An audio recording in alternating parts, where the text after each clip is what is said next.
Estimado José Antonio Mazzotti, bienvenido nuevamente a Lima y siempre con una prolífica actividad editorial, cultural e intelectual. Gracias, Gustavo. No, qué ocurrencia. Para nosotros es un gran honor porque ahora nos traes 5 novedades. Quisiera empezar por la tradición oral Isconagua, que es valiosísimo esta recopilación. ¿Cómo lo valoras? Sí, se trata de un proyecto muy amplio que se llama Documentación y Revitalización de la Lengua Isconagua. El Isconagua es una de las 17 lenguas sobrevivientes de la familia Pano, de la Amazonía central peruana. La familia lingüística Pano es una de las 17 familias lingüísticas amazónicas. En total hay un conglomerado de cerca de 40 y pico lenguas amazónicas, no se ha terminado de definir bien el número. Algunas de ellas en serio estado de deterioro y de obsolescencia y desaparición por el mismo progreso de la deforestación y la migración masiva. Entonces, perder estas lenguas es perder un capital cultural tremendo. Y con un grupo de lingüistas y antropólogos de la Universidad Católica, con Roberto Sariquiey, Rodolfo Serrón Palomino, Carolina Rodríguez Salsa, que es una joven lingüista y antropóloga, emprendimos la tarea de acercarnos a la frontera de Perú y Brasil, en la zona de Ucayali, donde todavía existen algunos sobrevivientes del grupo cultural y étnico Isconagua. Algunos sobrevivientes, acabas de decir. Así es. ¿Cuántos nativos sobreviven? Bueno, de los que tenemos registrados, por lo menos 14, pero se supone que hay un grupo mayor en aislamiento voluntario. ¿A qué llamas mayor? Más numeroso. ¿300? No, ¿400? no, se calcula que no pasan de 100 o 120. La historia es muy peculiar. Nosotros hemos tenido mucha suerte en este proyecto en el sentido de que hemos podido acceder a una lengua de un grupo en aislamiento voluntario, pero gracias a una pequeña fracción de ese grupo que se separó el año 1959, cuando ellos estaban en la zona de la Sierra del Divisor, en la actual frontera Perú-Brasil, fueron rastreados por avioneta por un grupo de misioneros protestantes norteamericanos de la South American Mission. Entonces convencieron a 24 miembros de esta comunidad a integrarse al mundo occidental, ¿no? A convertirse a la religión cristiana, vestir ropas occidentales, insertarse dentro de una comunidad shipiba. Y estos 24 que salieron se alejaron del grupo original. El grupo ha seguido y seguramente ha continuado y ya estarán en una segunda, tercera generación. Pero los que se separaron fueron muriendo, y hasta el año 2010, que empezamos nuestro trabajo de investigación, quedaban solamente 5 de ellos con los cuales hemos trabajado. Ya son octogenarios, recuperando la lengua, la gramática, el léxico, canciones, mitos, leyendas. Y eso es lo que nos ha permitido al equipo elaborar estos 3 volúmenes que han salido publicados en los últimos 2 años, ¿no? La gramática, elaborada por Roberto Sariquiey, el vocabulario también por Roberto Sariquiey, y el último volumen de Tradición Oral Isconagua, que es el primero de su género en la historia con respecto a los Isconagua, ha aparecido este año 2018, ¿no? Bajo la autoría de Roberto Sariquiey, Carolina Rodríguez Salsa y este servidor. Claro, yo recuerdo que en la anterior entrevista también trajiste un vocabulario Isconagua castellano. Así es. Acá dices que hay un tercer volumen cuyo título dice Vocabulario Isconagua castellano. ¿En qué se diferencia del anterior? No, el anterior es la gramática. El primero se llama Bosquejo Gramatical de la Lengua Isconagua. Es la primera descripción pormenorizada de este idioma de la familia Pano, que tiene sus propias reglas, su propia autonomía, su propia morfología. Se parece un poco al shipibo con ibo, pero es una lengua distinta. Entonces ese es el gran aporte de Roberto Sariquiey en ese primer volumen, ¿no? El Bosquejo Gramatical de la Lengua Isconagua. El segundo volumen al que te refieres sí es el vocabulario Isconagua castellano, con una sección castellano-isconagua. Y ese ha sido elaborado también por Roberto Sariquiey. Y ya el tercer volumen es el de Tradición Oral. ¿Qué antigüedad tendrá la lengua Isconagua? Es una buena pregunta. Yo calculo unos cientos de años, por lo menos unos 300, 500 años. Es posible que se separaran de un grupo mayor, según cuentan algunas crónicas, un grupo que se llamaba el Grupo Remo, que habitaba en la zona actual de la Sierra del Divisor, en lo que es la frontera Perú-Brasil, entre la región de Ucayali y el estado de Acre, en Brasil. Parece que este grupo amplio se fue dispersando por distintos motivos y los que hoy se llaman a sí mismos Iscovaquebu y nosotros llamamos Isconagua fueron una fracción de este gran grupo que ha sobrevivido autónomamente por cientos de años, básicamente como cazadores-recolectores, ¿no? Con pequeñas zonas de cultivo, sobre todo de yuca, maní, de manera itinerante. Como algunos otros de los grupos en aislamiento voluntario de la Amazonía peruana, que se calcula que son por lo menos 11. Conocemos muy poco de ellos porque hasta cierto punto la conquista continúa, ¿no? Es decir, el mundo occidental, criollo, mestizo, ha ido penetrando estos territorios y se encuentra con estas poblaciones que llevan ahí cientos de años, mucho antes que nosotros, y que han sabido preservar la Amazonía de una manera fiel y interactiva. Y de pronto, por motivo de la deforestación, la minería, la tala, el narcotráfico, las investigaciones petroleras, no llega a desgraciadamente tener un desarrollo suficientemente amplio como correspondería a todos los miembros de la sociedad peruana, ¿no? ¿Considerarías que estos trabajos de recuperación de la lengua y de la cosmovisión pano son en realidad un desarrollo mayor de los planteamientos de nuestro insigne lingüista y antropólogo Alfredo Torero? En buena medida, sí. Torero tiene el gran mérito de haber contribuido al conocimiento histórico de la formación de algunas lenguas originarias, ¿no? Sobre todo el quechua. Es el gran teórico del origen del quechua en la zona central del Perú. Él no entró mucho en las selvas amazónicas porque es un universo difícil de acceder, existen pocos testimonios coloniales, es decir, es difícil hacer un rastreo histórico o glotocronológico, como se llama en términos lingüísticos. Y por lo tanto, ese trabajo corresponde a las nuevas generaciones de lingüistas y antropólogos que deben hacer un trabajo de campo minucioso según las técnicas modernas de documentación. Entonces, Torero lo que hizo fue trazar el mapa amplio de una mayor conciencia científica de nuestras lenguas originarias, ¿no? Aunque no llegó a penetrar en los pormenores de todas ellas. Es muy difícil, ningún lingüista puede conocer tantas lenguas, más de 40, ¿no? 47 según el Ministerio de Cultura, pero seguramente hay más.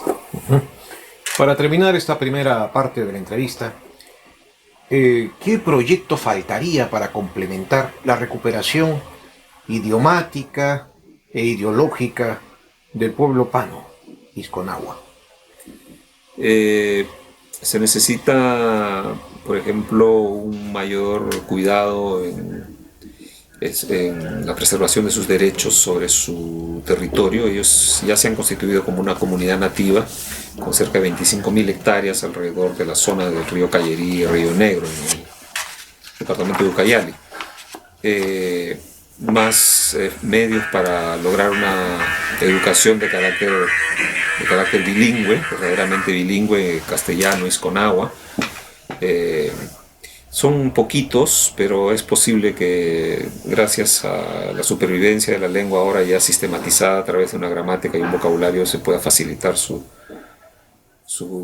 preservación y su supervivencia, ¿no? Es decir, que las nuevas generaciones, los hijos de esos octogenarios y los nietos, vuelvan a aprender la lengua, conocen un poco pero no la hablan con completa fluidez. Al aprender la lengua pues pueden volver a transmitirla y por supuesto revivir la enorme cantidad de mitos y leyendas que tiene esta hermosa cultura. Por último, en el estudio de la raíz y el origen de la lengua isconagua, ¿se ha hecho alguna elucubración sobre algún parentesco idiomático con otra lengua del mundo? Sí. Al ser parte de una familia lingüística, la familia pano, el isconagua tiene rasgos parecidos a, sobre todo, la lengua shipibo-conibo, también algunos rasgos con el cacataibo o con el aminagua, ¿no? Es un poco lo que ocurre en todas las familias lingüísticas, así como el español, por ejemplo, tiene algunos parecidos con el portugués, el italiano, el francés. Lo mismo el isconagua con respecto a otras lenguas de la misma familia. Muy interesante. La segunda parte vamos a dedicarla a la revista de crítica literaria latinoamericana. Así es. Que has traído el número 86 y el número 87. La primera está dedicada a crónicas mestizas. Así es. ¿Cómo puedes ponderarlo? Sí, hay que empezar por decir que la revista de Crítica Literaria Latinoamericana es una publicación profesional que se fundó el año 1975 gracias al esfuerzo de un gran crítico peruano, Antonio Cornejo Polar, y otros colegas suyos como Roberto Fernández Retamar, Nelson Osorio, Antonio Cándido, que formaron una generación de vanguardia en la teoría y la crítica literaria latinoamericana de esos años. Yo he venido a heredar la revista el año 2010, luego de una gestión brillante de un discípulo de Cornejo, Raúl Bueno Chávez, que también es poeta y crítico peruano. Y desde entonces hemos publicado ya 17 números que abarcan muchísimos temas, ¿no? Hemos decidido dedicar cada número a un tema específico y por lo tanto el número 86 que mencionas contiene un dossier especial sobre crónicas mestizas, es decir, sobre aquellas crónicas coloniales en que se da un entrecruzamiento entre no solamente lenguas sino sistemas de conocimiento y modalidades discursivas del español y alguna tradición originaria. En este caso del número 86, las tradiciones privilegiadas por la cantidad de textos que existen son la mexicana y la peruana.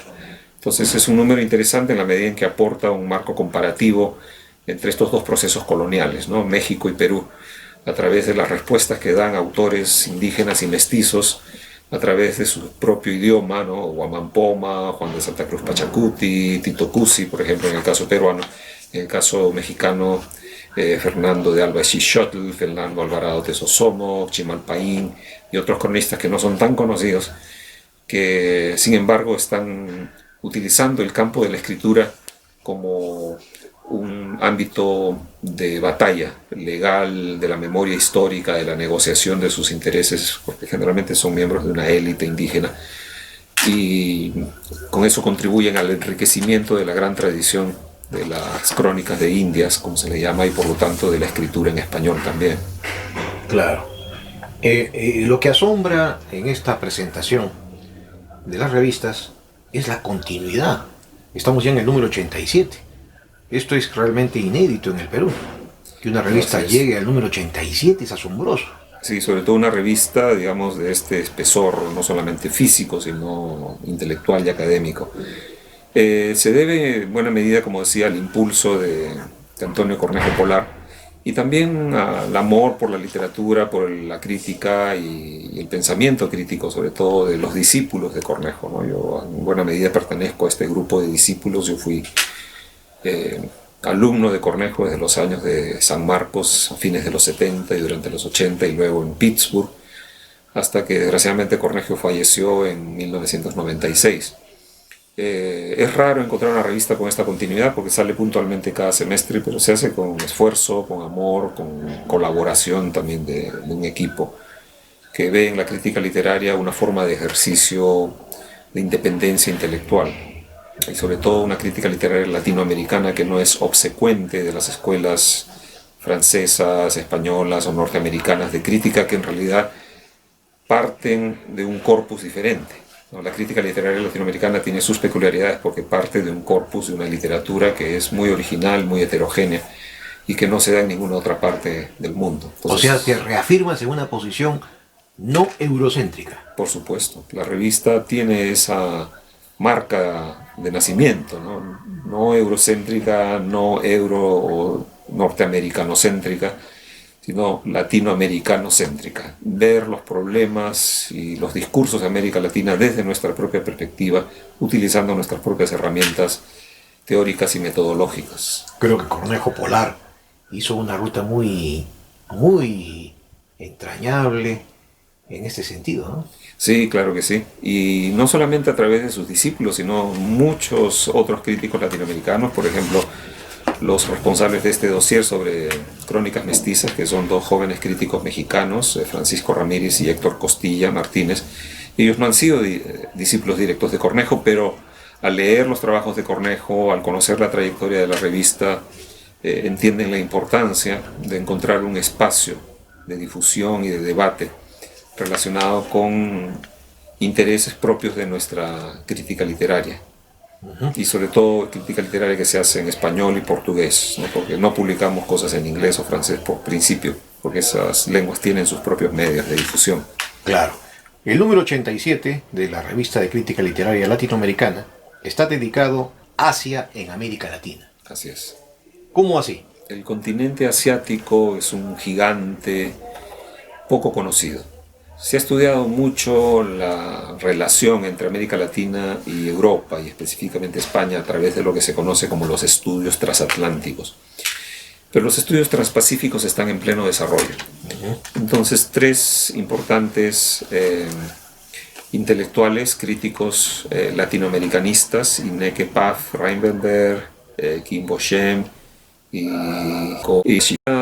llegaron a reunir una serie de trabajos sobre literatura latinoamericana y su relación con la literatura o la cultura asiática en general. Entonces tenemos trabajos, por ejemplo, sobre José Watanabe, sobre el poeta chileno Juan Luis Martínez, el propio Borges, que recibe un tipo de influencia de la literatura oriental, y muchos otros casos examinados aquí a través de la pluma de especialistas en distintos temas sobre la influencia, por ejemplo, de Asia en la literatura panameña, en la literatura cubana, también en la literatura brasileña, y nos dan un conjunto novedoso que nos informa sobre todo un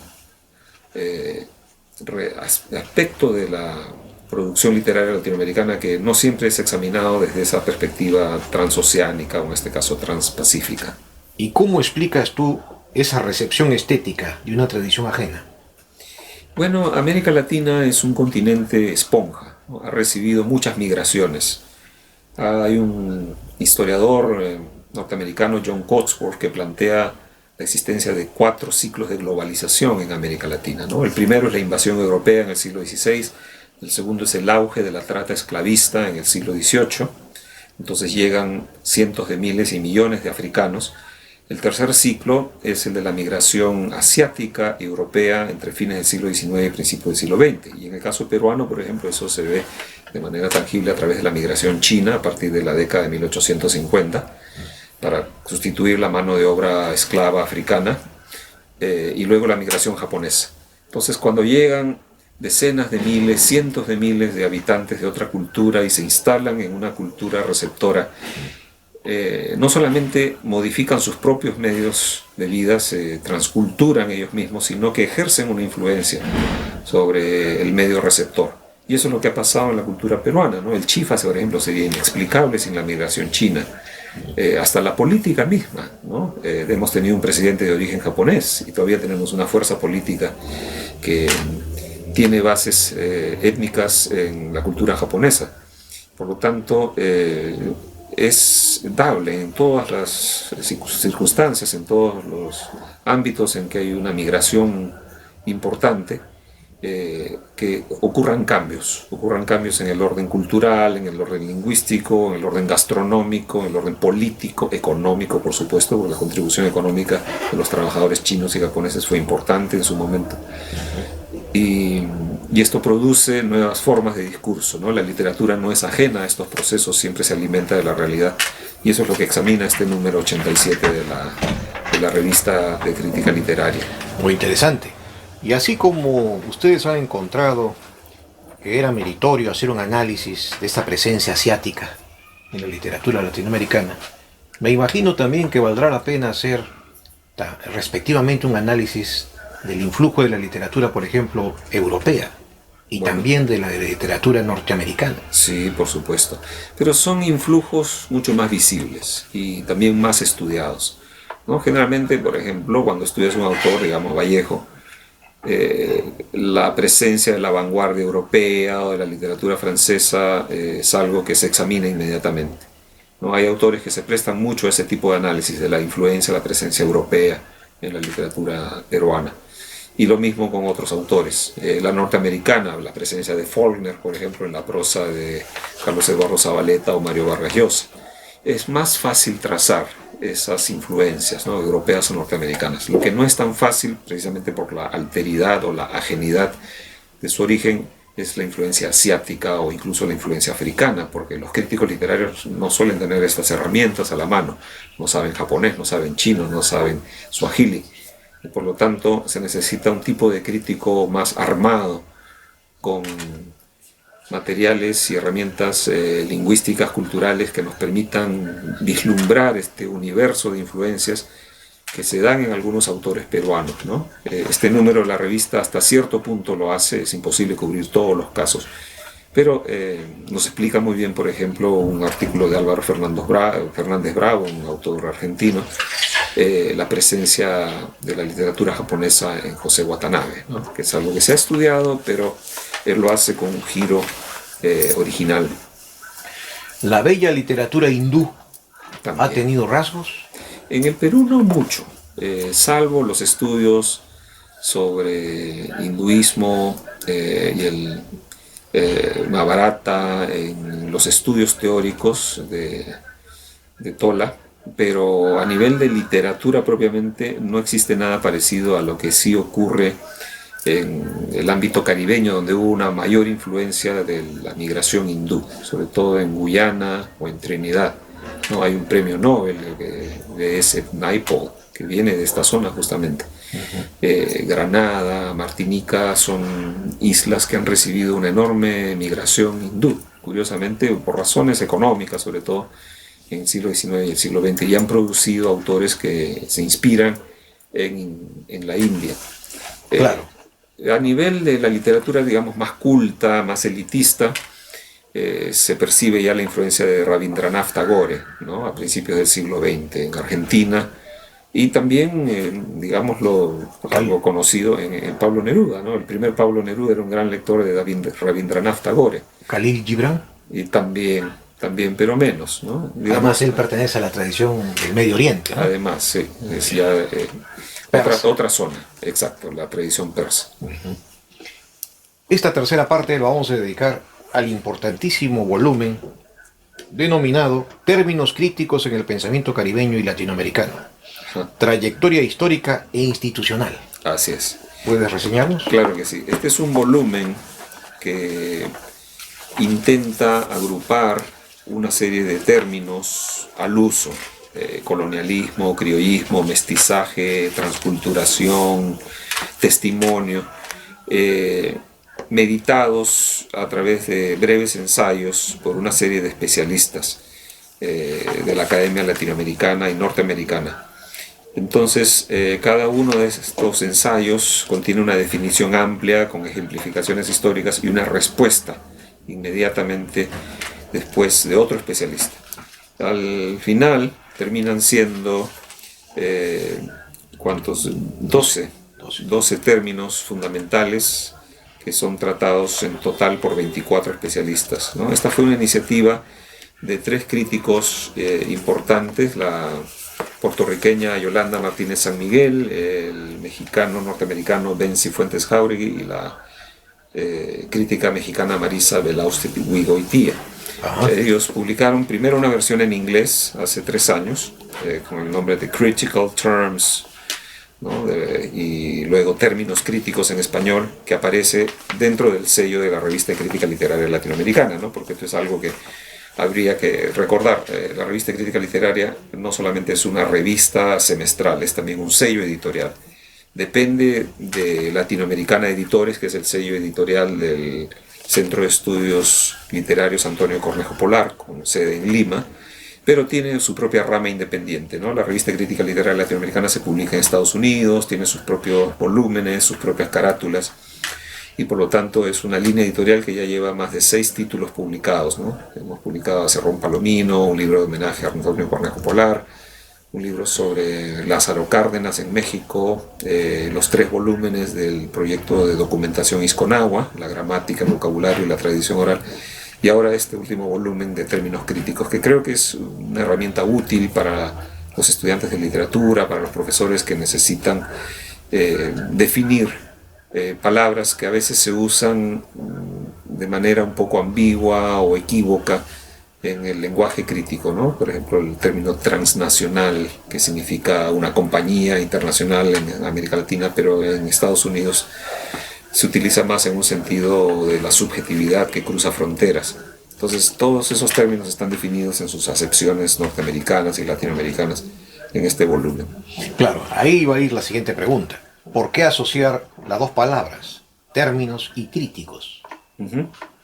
porque la crítica escoge su vocabulario, ¿no? La crítica es un lenguaje especializado que trata de definir de manera objetiva, rigurosa, el tratamiento de un problema. Generalmente es un problema discursivo. Para eso elige términos.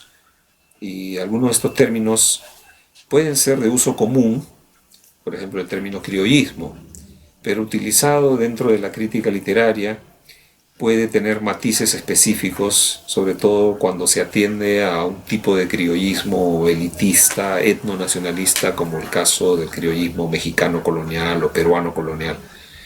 Entonces esas definiciones se ponen sobre el tapete en el volumen, sirven para ampliar nuestro conocimiento de determinadas palabras y qué sentido tienen en el desarrollo de la crítica literaria. Claro, y está organizado en 12 capítulos, 12 tópicos. Así es. En un interesante diálogo entre dos analistas. Así es, porque como decía, un término aparece definido por un autor. Por ejemplo, en mi caso me tocó el término criollismo, pero en comparación con creolism en inglés y créolité en francés, ¿no? Que significan cosas distintas en el Caribe. En el Caribe todavía guardan buena parte de su significado original, que tiene que ver con las raíces africanas del criollismo. En cambio, el término criollo en español, si bien se utilizaba para denominar a los hijos de esclavos africanos nacidos fuera de África, y luego con el surgimiento de los hijos de españoles se aplicó a los hijos supuestamente blancos, terminó prevaleciendo el término que hoy conocemos en el caso peruano latinoamericano, que es el término justamente criollo para referirse a los descendientes de europeos, ¿no? Bueno, en primer lugar, felicitaciones por esta valiosísima contribución cultural. Muchas gracias a ti, Gustavo, y gracias a Libros Peruanos. Pero es imposible dejarte sin una última pregunta. A ver. Tú tienes un importante libro que marcó hito en el estudio del pensamiento del Inca Garcilaso. Coros mestizos. Ajá. ¿Alguna novedad en el horizonte? ¿Alguna vez será reeditado o nos vas a sorprender con otro estudio? Bueno, sigo trabajando el Inca Garcilaso, es una de mis líneas críticas principales, ¿no? Publiqué otro volumen en el año 2016 que se llama Encontrando un Inca, ¿no? Ensayos escogidos sobre el Inca Garcilaso, que recoge una serie de artículos publicados o trabajados en los últimos 25 años. Coros mestizos del Inca Garcilaso del año 96. 20 años después publicó Encontrando un Inca. Quizá para el 25 aniversario de Coros Mestizos, que es el 2021, trabaje una reedición ampliada de Coros Mestizos, ¿no? Porque el Inca es inagotable. Como todo clásico, ofrece lecturas no solamente a distintas generaciones, sino a un mismo crítico, en este caso yo mismo, que va descubriendo pormenores, matices, influencias, genealogías que a veces no han sido agotadas por la crítica anterior. Bueno, y con esta excelente noticia, te agradecemos infinitamente por esta importante entrevista. Muchas gracias a ti.